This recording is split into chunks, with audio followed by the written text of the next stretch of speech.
Social media پر سوالات کا سلسلہ ہے. حبیب سوال کر رہے ہیں، یہ کہہ رہے ہیں داماد اپنے سسرال کتنے دنوں بعد جائے یا بالکل ہی جانا چھوڑ دے؟ اگر جانا چھوڑ دے تو داماد کا ایسا کرنا کیسا ہے؟ داماد اور سسر کے سسرال کا وہ رشتہ جو ماں باپ کا بھائی بہن کا اس طرح کا نہیں ہوتا. اب جیسے مراسم ماں کے گھر بیٹی اگر روز بھی جائے گی تو نو پرابلم، اگر پوسیبلٹی ہے تو ساتھ ہی تو رہتے ہیں، تو اگر روز جاتے ہیں تو بھی کوئی منع نہیں ہے. داماد اگر روز جا کے کھڑا ہو جائے گا نا تو اس کی عزت نہیں رہے گی، 2 ٹکے کی ویلیو نہیں رہے گی، جانا ہی نہیں چاہیے. تو کبھی کبھار جیسے دعوت ہوتی ہے، کوئی ایونٹ ہوتا ہے، موقع ہوتا ہے، دعوت دیتے ہیں داماد کو، اسے عزت مان سے جانے میں عافیت ہے، ورنہ عزت نہیں رہے گی.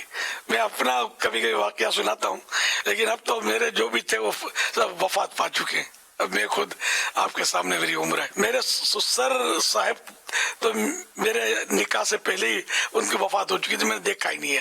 اب جو چچا سسر تھے وہ قائم مقام سسر تھے.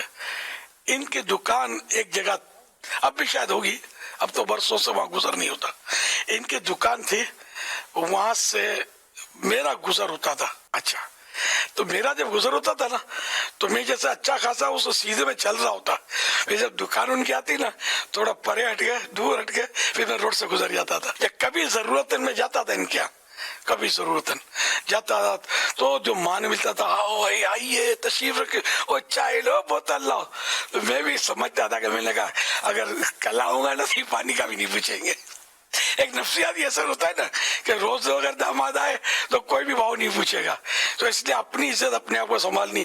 بعد ایسے اب نادان کا لفظ نہیں بولوں گا لیکن بولنے کو من ہوتا ہے میرا. ایسے داماد ہوتے ہیں سسرال میں آگے پڑ جاتے ہیں، رہ جاتے ہیں، رہنے کے بلا ضرورت. جیسے دوسرے شہر میں رہتے ہیں، دوسرے علاقے میں رہتے ہیں، گھر دور ہے تو سسرال کے گھر جان پہ آ کے بیٹھ جائیں گے. دوسرے ملک میں سسرال کے بعد آ کر قیام کر لیں گے. تو ایسا میری سمجھ میں نہیں آتا. صحیح بات ہے، آدمی ہوٹل میں رہے، سسرال اگر پاؤں پڑے کہ آپ ہمارے ہے نا، آپ کا گھر ہے، آپ کا گھر ہے، تو نانا کر کے تھوڑا چلا جائے پھر نکل جائے. بوڑھا آدمی تجربہ کار ہوتا ہے. اگر آپ کو اپنی عزت پیاری ہے تو اس طرح کریں، آپ کا مان رہے گا، آپ کا وقار رہے گا. آپ اتنے کائے کو سستے بن جاتے ہو اور جان پہ جا کے پڑ جاتے ہو. اللہ کرے دل میں اتر جائے میری بات. صلو علی الحبیب صلی اللہ علیہ